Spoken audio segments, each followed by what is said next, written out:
Hi, my name is Uncle Don, and you are listening to This Thing in the Mud. Today's story is titled The Psychology of an Elderly Snake, and it is set in Lagos, Nigeria. Enjoy. Elder John had been forthcoming with his words that morning, as he made us understand that a band of cattle-rearing nomads, while grazing their cows, had found a big python dwelling next to the canal in our estate. Now, the traces of the reptile wiggling its body on sand was a sign that it was still in the vicinity. In furtherance to his memo, the nomad had deemed the snake an immense size that was big enough to munch up an adult human. This information didn't really help matters because behind me, Mrs. Bayer, who had been tapping her right foot the entire time Elder John was narrating the strange incident, frantically began screaming, "Jesu Christio! Jesu Christio!"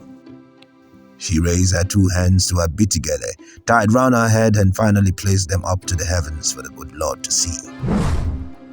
Receiving the news that Saturday morning was without a doubt dreadful, and we all stood at the Fine Wine Estate Junction contemplating what had befallen us, everyone cold and panicking like a bunch of school troopers about to be penalized.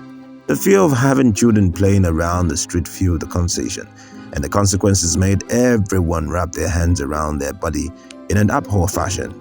Chief Chooks, aka Oga Japan, who stood at the distance with a lengthy chewing stick protruding from his mouth, spat on the floor and complimented his disgust with Tufiakwa. That morning, while the entire estate went on a frenzy, Elder John suggested that we inquired about a young man who called out snakes in the community so the python could be killed. It was my first time of hearing of such a job description. A snake whisperer was what Elder John called it. It was more difficult for me to swallow because it was coming from Elder John, who taught the Bible every Sunday. When I asked Elder John if he had seen the smidgens of the snake, he was quick enough to tick off my query with, "So are you calling me now a liar?" To which I apologized instantly because Elder John was an elderly man. At the latter stage, he would admit grudgingly that he hadn't seen the python or python tracks. But by God, he believed the nomads who told him about the snake. He said that he had always known that a thing like this would ensue in no distant time because the estate sanitation committee had refused to comb the thick bushes next to the canal. Now I could see him shaking and folding his hands in disgust, surprisingly quivering from his own narration of the incident. A few neighbors at the junction that morning demanded for a quick solution. And so, Elder John, who being the bearer of the August news, jumped and suggested that we contributed a good sum at once and seek the help of the snake whisperer before nightfall. Everyone agreed. With fear and curiosity in our eyes, we raised the sum of 50,000 naira that morning and tendered it to Elder John to find the snake whisperer. Before dispersing the scene, Elder John would quickly add that he was going to add the sum of 10,000 naira when he finally found the snake whisperer, so the young man could do a great job. Now it sounded like a speech from a church bazaar, which brought mixed reaction, but we were rather grateful for his effort and asked if we were raising funds for a church building. I was particularly impressed because I knew that Elder John still owed a landlord 2,000 naira a few days back. Now he had leased an iron ladder that week to fix a leaking roof in his compound, but never returned the ladder nor gave payment for the rental. After the show, we went inside and I did a few chores and a little napping. All I could envision was a picture of a big anaconda sneaking through my compound at night and having my entire family for dinner. That afternoon, my wife and I drove out with our face mask on, car windows all wind up, music blasting in full, 30 minutes out just to see Lagos in its new Corona state and to claim our head from the super story gifted to us that morning by the highly respected elder. The roads were free and peaceful, but Lagos felt like a lie. God knows I'd never seen this city like that before. It was like a ghost town seeking a taste of life. With the snake story and the number of dead rising on daily from the deadly coronavirus, I wondered how challenging it was that one couldn't find peace but at home and even in the now ghostly city of Lagos. On our way back to the estate, I spotted a few persons chatting around the side that we stood that morning deliberating on the subject. On getting closer, I noticed a weird creature on the floor. It wasn't moving, but certainly not pleasing to the eyes. It was a snake, a dead snake. When I asked the fellows where it had come from, they reluctantly pointed to Elder John's compound and gave a gibberish smile. In a second, I could sense their sarcasm because, like every other person who noticed the anomaly, the length of the reptile was now the subject of discourse. The length was a few inches longer than that of a mathematics ruler and body as big as my middle fingers. Yes, my middle finger was my best description of the snake to my wife, which of course was a wrong way to put it, and I ended up apologizing the entire day for showing my middle finger to my wife. She even said she was going to report me to my pastor.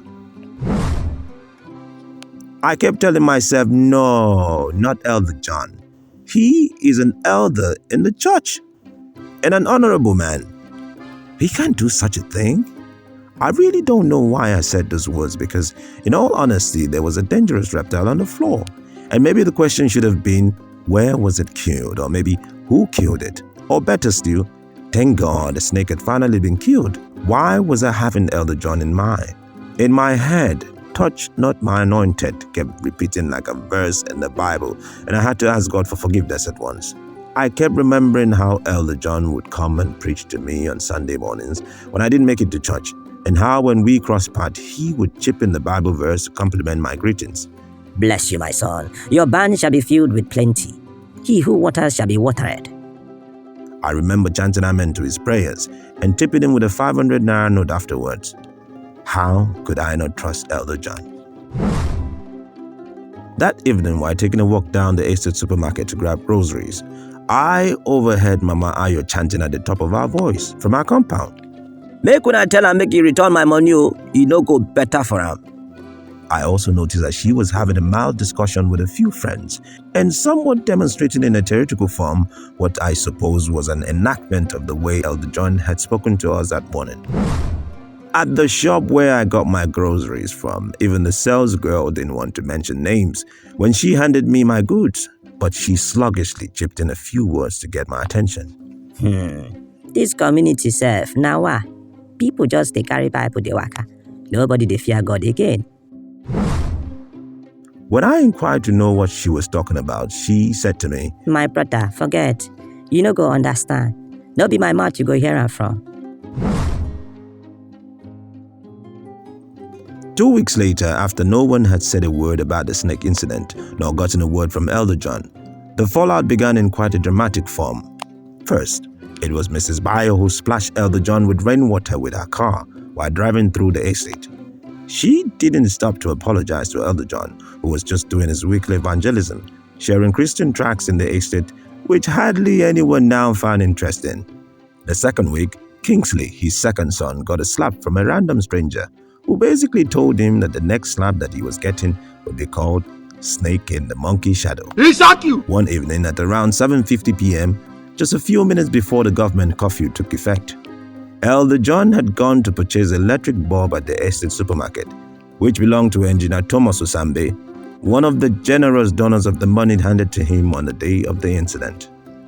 We were all standing at the counter, me, Chief Chooks, aka Oga Japan, and two other customers, when Elder John walked in and demanded for a white fluorescent bulb. What we heard next from the attendant was shocking, but not until we realized who she was talking about. She said, and I quote, Oga, we don't close, so my boss say make we know they say give barawo. We don't close. And she clapped her hands in uniform.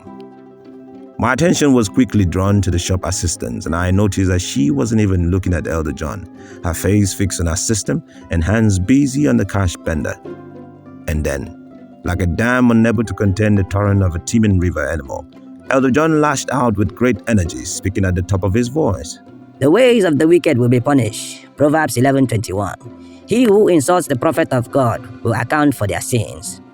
Now at this point, my eyes and that of Chief met, and I could tell that he was also wondering if the Honorable Elder was talking to himself. Elder John went on and on and on, but nobody answered him.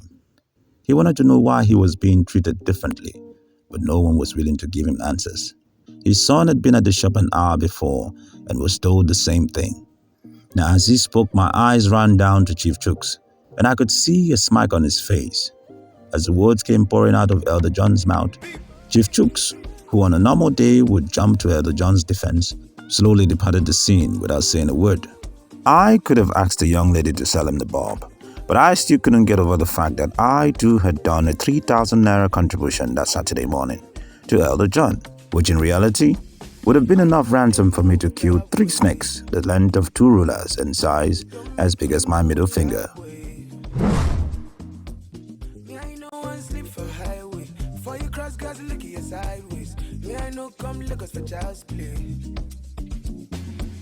So I say them define me. For the long time I've been silent. If you enjoyed this week's episode of This Thing in the Mud, don't forget to like, subscribe, and drop a comment on all our social media handles. See you next week. I'll be on no Zumba,